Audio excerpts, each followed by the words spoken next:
By 1966, Dr. King saw discrimination as evil and as resistant to change in the freedom-loving North in my hometown of Chicago, that to him demonstrated the law was not enough. Here was post-civil rights America turned upside down in the resistance of white homeowners to allow blacks to live next door.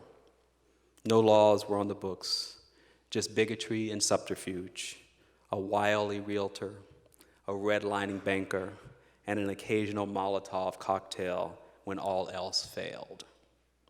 Dr. King recognized that in the early days of the post-civil rights era, real change came slowly, if at all.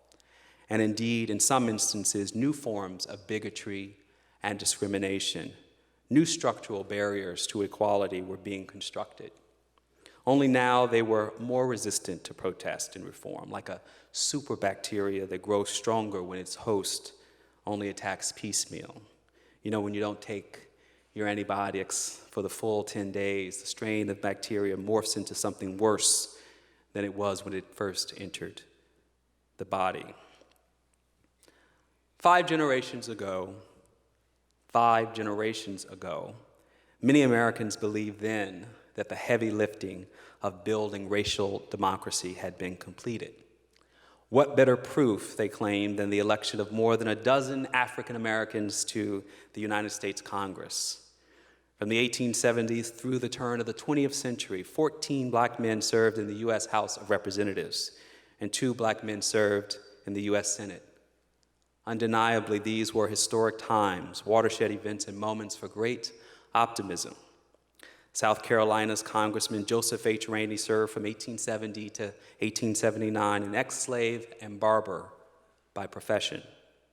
Mississippi Congressman John R. Lynch served 2 terms, ending in 1883, a formerly enslaved man turned lawyer and photographer. Hiram Revels was the nation's first black senator who also became the first president of Alcorn State University. And Blanche K. Bruce, the second African-American senator, served until 1881, when shortly after he became a U.S. Treasury official and the first black person to have his signature on U.S. currency. They were both from the Magnolia State, from Mississippi, later dubbed the American Congo by historians for the brutal exploitation of black sharecroppers for much of the 20th century. Mississippi, to just pause for a moment, is a state whose official flag to this day has the inset of the Confederate flag in its upper right corner. It is a state whose former governor, Haley Barbour, thinks that when the former governor, formerly released from prison, Virginia, Bob McDonnell, declared a few years ago that April was Confederate History Month, but managed to leave out any mention of slavery in the proclamation. In response to the complaints of the great citizens of Virginia with this deliberate omission,